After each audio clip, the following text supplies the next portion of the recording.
My people, uyu munsi tugiye kurebera hamwe noneho application eshatu z'ingenzi zagufasha kubona megabyte z'ubuntu buri munsi. Uyu munsi rero nkuko nabiberetse mu gihe cya twarebye yitwa AM5, murayibona hano, dukurikizaho iyi yitwa MTM5. Uyu munsi ngiye kubereka iyindi yitwa ZAM VPN VIPnet. Yes, rero reka ntangire mbereka zimwe za mbere ko zikora. Duhere kuri iyi ngiyi ya AM5, nazo ziracyakora neza cyane. Urayibona, ukayifungura nk'ibisanzwe, hanyuma urakora hano one tap nk'ibisanzwe mu gihe ubona ibintu byose bisetinze neza nk'uko twabigaragaje muri video zashize.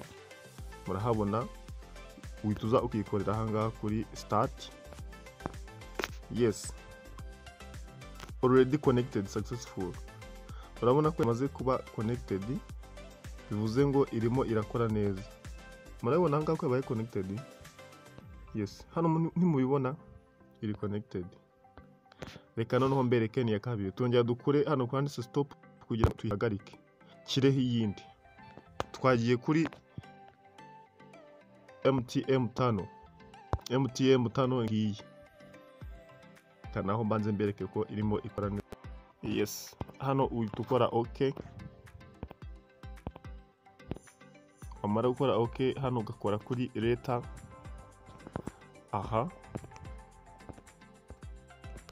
yes, hanyuma ugacekinga ko ibisetinzemo ari auto select server.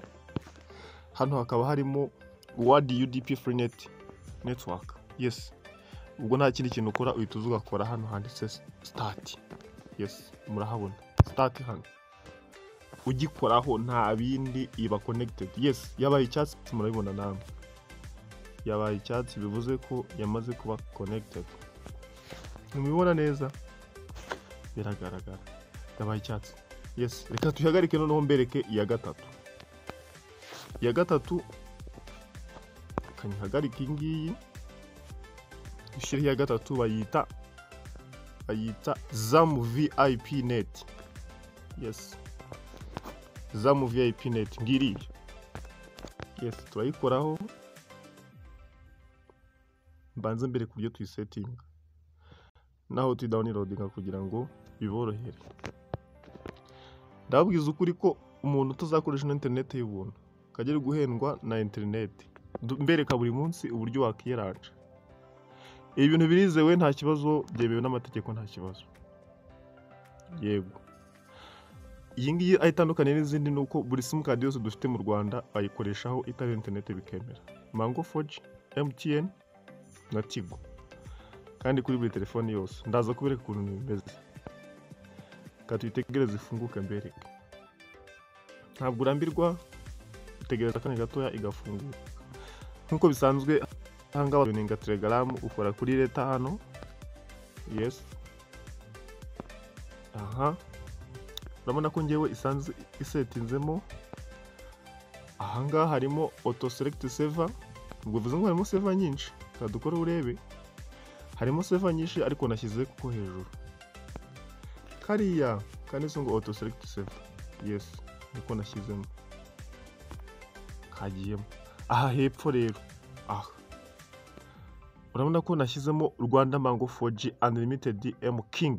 Rwanda Mango 4G Unlimited, nkuko nababwiye ngewe kuri simcard nkoresha hano cyane kugira ngo internet yivuduke cyane, nkoresha Mango 4G. Ntabwo ngiye mbanaguza amayinite. Yes, ntabwo mbanaguza internet, nta internet iri ariko birakora neza cyane. Ni unlimited nkuko hano batubwira. Iyi app ni Rwanda Mango 4G Unlimited. Reka mberekemo n'izindi. Yes, reka nandikemo Rwanda hara hejuru kugira ngo urebe izo mu Rwanda zihari. Okay, murabibona harimo Rwanda Mango 4G Unlimited, hakaza akako hepfo ka MTN ho baguha megabyte 200 ku munsi. Nazo ntago baziguze, bivuze ngo nazo wazikoresha nta kibazo. Ku muntu ufite muteda afite Mango birakunda, ni kara washyiramo. Hanyuma reka mbereke na Airtel nayo irimo. Airtel zo ndanyishe cyane. Yes, Airtel. Yes, murabona hano muri Airtel ho dufite nyinshi. Nimuzigamo reba hano Airtel Rwanda 2024 aho tubona gigabyte ebyiri za buri munsi ku munsi, daily bivuze ko ari buri munsi. Murahabona ngaha, reba hangaha Rwanda Airtel free 1 nangaha free 2. Yes, ni nyinshi. Bivuze ngo buri simukadi yose dufite yakemera. Hari iz'umuganda kuko ntabwo uri mu Rwanda gusa. Ibi biremewe rwose. Ntagire umugire imbungenge ngo aramara ko ibintu bitemewe wapi. Ntabwo twiba internet, ni ibyanya byo, ni ziri free. Nizo duhabwa z'ubuntu. Yes. Okay, noneho mbere yuko reka mbanze connect n'ingiye murebe ko yemera. Ndakora nk'ibisanzwe hano uracekinga ko harimo tano A ntabwo ari tano B. Yes, nzabeka n'izindi nyinshi. Ahangaha tukora kuri start nk'ibisanzwe ni hano. Yes. Aha. Tegereza akanya gato. Tegereza akanya gato.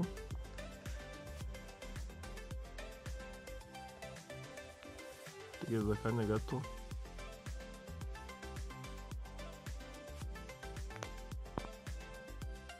Tegereza akanya gato. Yes, yabaye connected. Urabibona? Ntabwo izi app waburamo nimwe yakora neza. Do, reba, yabaye connected. Nkuko twabibonye ku zindi, iyo yabaye connected barabikubwira hano. Yes. Kahise kaba icyatsi. Aho mvuga habaye icyatsi muri murahabona. Do, ni hano. Yes. Habaye icyatsi. Yes. Bivuze ngo ubu ngubu internet irimo irakora neza cyane. Wenda ka ducekinge ngiyi imbereke ko internet iri gukora. Kangiye nko kuri YouTube nk'ibisanzwe mbereke ko ibintu birabyifasha. Hano birakora neza cyane. Yes. Hano ibintu birakora neza cyane. Mbanze mbereke ko internet yacu irimo ikora neza cyane. Reka wenda shyiremo iyi ndirimbo hano ibanza kuko wenda bize ntabwo yantera streak. Indirimbo yakunzwe n'abantu benshi, ndamuzi kuri YouTube.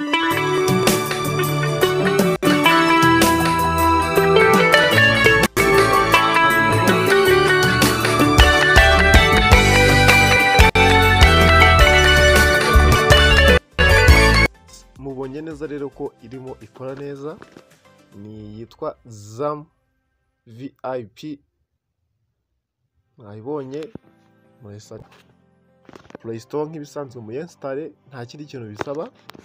Ikindi kintu nababwira, ntimwibagirwe gukora subscribe hano kuri Protech and Earn. Gukora subscribe ni ukunshyigikiranye nkabona ko ndi kumwe n'abantu, hanyuma nkajya mbakorera ibiganiro byinshi cyane. Nkuko izina rya YouTube channel ryitwa Protech and Earn, nzabereka technology zitandukanye muri telefoni, uburyo ibyaza umusaruro, hanyuma n'uburyo wakinjiza amafaranga online. Ndimo ndabategurira ibiganiro byinshi. Mukore subscribe kugira ngo mutaza gucikwa n'ibyiza twabateguriye hano kuri YouTube yanyu.